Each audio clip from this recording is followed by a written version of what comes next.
In September, we learned shocking news that the U.S. Secret Service, armed agents of the executive, violated the law to intimidate a congressman from doing his constitutional duty.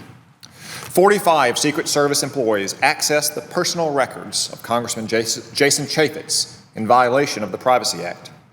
They shared with hundreds of personnel the fact that Congressman Chaffetz had unsuccessfully applied to join the service, leading to a leak of the information to the news media. This activity was not limited to low-level employees. The service's assistant director and head of training, Ed Lowry, encouraged the sharing of information, writing in an email, quote, "Some information that he might find embarrassing needs to get out, just to be fair," end quote. And the director of the service, Joe Clancy, failed to act to rein in behavior when the information was raised to him. He had no reaction when he heard what he deemed to be a speculative rumor about the information. And he apparently forgot that he had been informed of Congressman Chaffetz's personal records, incorrectly telling the Homeland Security Department's Inspector General that he didn't learn of the matter until it was about to be published in the Washington Post. The White House's reaction to this criminal violation was equally muted. The White House implied that an apology to Congressman Chaffetz would suffice in the absence of formal discipline and a criminal investigation. This was unacceptable. To ensure that proper remedial action took place, I placed a hold on 3 ambassadorial nominees to send a clear message to the White House. I intended to lift these holds once 2 actions took place. First, I asked the Department of Homeland Security take appropriate disciplinary action against all Secret Service personnel involved, including Secret Service leadership. Second, I requested that a criminal investigation be initiated by the Department of Justice into violations of the Privacy Act. Since I placed the holds, the White House reached out to my office and made clear that the President understood the gravity of the violations that occurred. And in the past month, the Obama administration has finally begun to take action. The Department of Homeland Security issued disciplinary proposals for the suspension of 42 lower-level personnel involved in the misconduct. For senior-level personnel, including Assistant Director Lowry, discipline proposals are being prepared, with the maximum penalty ranging up to the removal from their positions. This discipline may or may not be proper in each case, but my intent isn't to be an HR officer for the Department of Homeland Security. Instead, when I instituted the holds on the 3 ambassadorial nominees, I made it clear that my aim was not to keep these nominees in limbo indefinitely.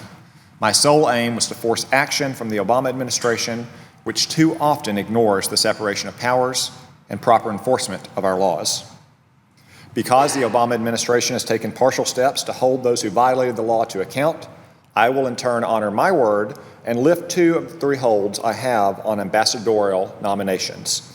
Mr. Samuel Hines, who is nominated to be the U.S. Ambassador to Norway, and Ms. Azita Raji, who is nominated to be the U.S. Ambassador to Sweden.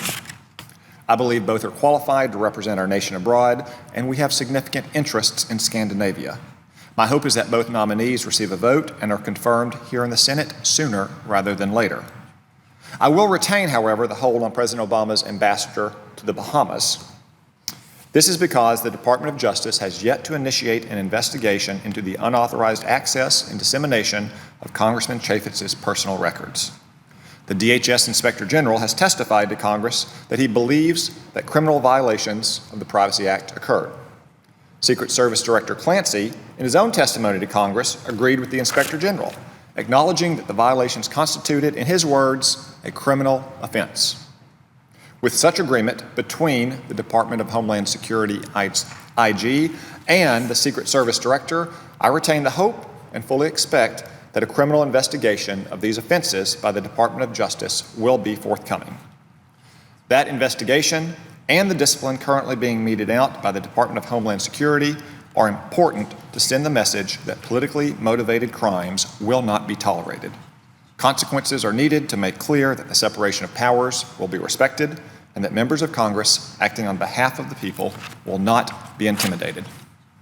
Of course, I also reserve the right to place new holds on future administration nominees. What we cannot have is impunity for criminal offenses. If the discipline for the Secret Service leadership is too weak, or if a criminal investigation is not initiated, I may place additional holds in order to again remind the White House of the seriousness of this matter. But in the meantime, I look forward to continuing to work with the administration to ensure that discipline is appropriate and a criminal investigation of this matter is initiated. Madam President, I yield the floor, and I suggest the absence of quorum.